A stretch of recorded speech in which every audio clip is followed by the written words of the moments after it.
आजकल की जनरेशन में हम ऑब्सेसिवली फोकस्ड हो गए हैं, अनरियलिस्टिक एंड पॉजिटिव एक्सपेक्टेशन हो गई है हमारी। हम सोचते हैं कि हम हैप्पी रहें, हेल्दी रहें, बेटर रहें, सभी से स्मार्ट रहें, फास्ट रहें, रिच रहें, सेक्सी रहें, पॉपुलर रहें, प्रोडक्टिव रहें और हमारी बहुत ब्यूटीफुल वाइफ हो, किड्स हो, जिनको मैं अपने जॉब में जाने से पहले बाय करूं, अपने हेलीकॉप्टर में बैठूं और अपनी फुलफिलिंग सेटिस्फाइंग जॉब में जाऊं। फिर जब आप रुकते हैं और उसके बारे में सोचते हैं, तब आपको रियलाइज होता है कि जो मैं सोच रहा था वो एक फिक्सेशन है जो मैं लैक करता हूं। आप सीखते हैं best ways to make money क्योंकि आप ये फील करते हैं कि आपके पास मनी जो है वो इनफ नहीं है। आप मिरर के सामने खड़े होते हैं और आप अपने आप को कहते हैं कि मैं ब्यूटीफुल हूं, क्योंकि आप ये फील करते हैं कि मैं ब्यूटीफुल नहीं हूं। आप डेटिंग साइट्स और रिलेशनशिप एडवाइस सीख करते हैं क्योंकि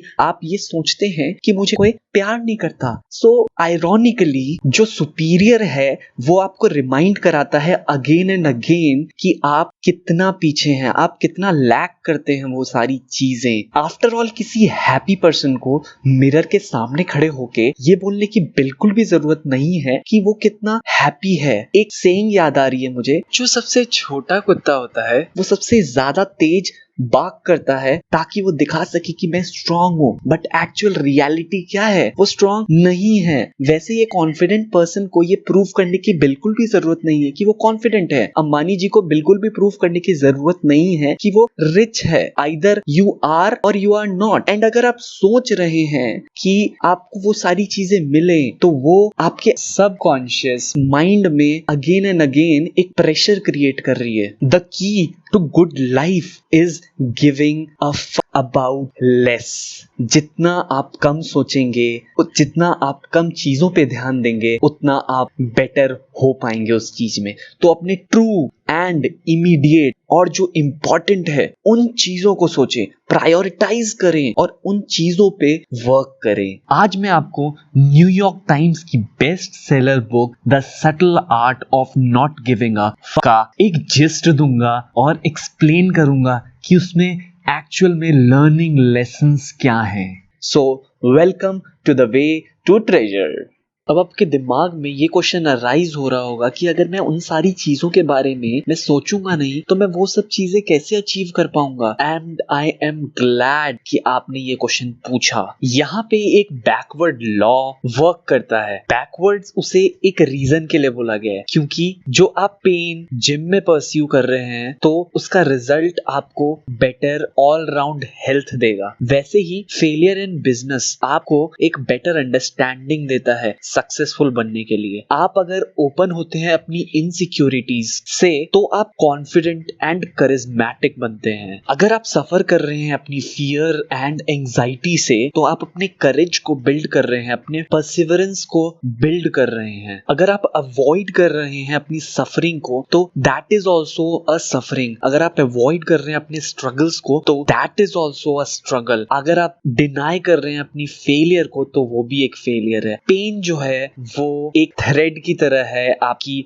लाइफ के फैब्रिक में। अगर आप उसे टीयर करना चाहते हैं तो आपका पूरा का पूरा फैब्रिक खत्म हो जाएगा एंड टीयर इज इम्पॉसिबल, या फिर वो बहुत ही बड़ा डिजास्टर होगा। और अगर आप अपने पेन को एक्सेप्ट करते हैं तो आप अनस्टॉपेबल हो जाएंगे। अगर मैं एक क्वेश्चन पूछूं आप लोगों से कि what pain do you want in your life, What are you willing to struggle for?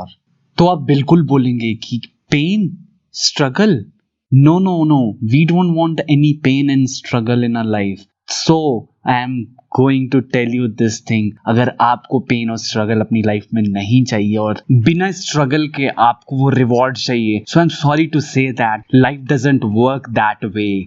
Next thing is always have a goal in your life. इस बुक में एक ओल्ड लेडी का एग्जाम्पल लेके बताया गया है कि वो कैसे एक 10% का कूपन के लिए शॉपकीपर से लड़ाई कर रही थी कि उसको वो डिस्काउंट मिल जाए, पर लेकिन शॉपकीपर एक्सेप्ट नहीं कर रहा था उसका कूपन। आपके लिए शायद ये छोटी बात होगी, पर उस ओल्ड लेडी के लिए ये बहुत बड़ी बात है, क्योंकि उसके बच्चे उसके पास नहीं है और उसकी हमेशा कमर में, पेट में दर्द रहता है, और उसने वो इतनी मुश्किल से वो न्यूज़पेपर से कट करके कूपन निकाला एंड अब वो शॉपकीपर उसे एक्सेप्ट नहीं कर रहा है। तो इस एग्जाम्पल से आपको मैं ये बताना चाहता हूँ कि अगर आपकी भी लाइफ में कोई ऑब्जेक्टिव नहीं है तो आप इन छोटी छोटी परेशानियों से परेशान होते रहेंगे, और अगर आपके पास ऑब्जेक्टिव है तो अगर उसके बीच में परेशानियां भी आ रही हैं तो आप उस पेन को एक्सेप्ट करेंगे एंड आगे बढ़ेंगे, because the fruit of that pain will be amazing. Next thing is self awareness. इसमें आपको पता करना है कि आपको गुस्सा क्यों आता है, आपका रूट कॉज क्या है गुस्सा आने का। आपको अगर किसी बात पे बुरा लगता है तो वो बुरा क्यों लगता है, उसको डीप आपको जानना पड़ेगा ताकि आप अपने आप को समझ पाए। ये डेफिनेटली टाइम लेगा, बट आपको इस चीज के लिए टाइम देना पड़ेगा।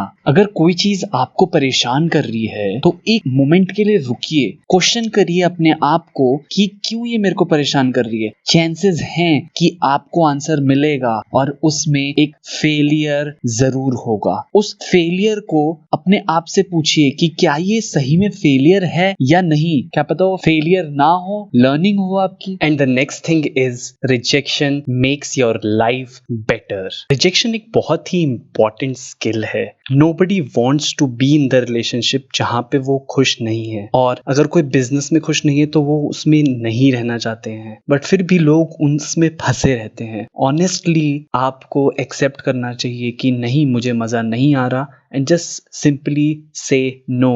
लास्टली इस बुक का मेन ऑब्जेक्टिव है कि आप खुश रहें, अपनी चॉइसेस को कैसे बेटर करें, कैसे अपने साइकोलॉजिकल ट्रैप से बाहर निकलें एंड कैसे प्रैक्टिकल सोचें। एंड इसी के साथ ये समरी यहीं पे एंड होती है। एंड आई होप आपको ये वीडियो पसंद आई हो। आपको डेफिनेटली कुछ ना कुछ अपनी लाइफ में वैल्यू एडिशन मिलेगा इस बुक से। एंड अगर आपको ये वीडियो पसंद आई है, just hit the like button and subscribe to the channel Way to Treasure. Peace guys.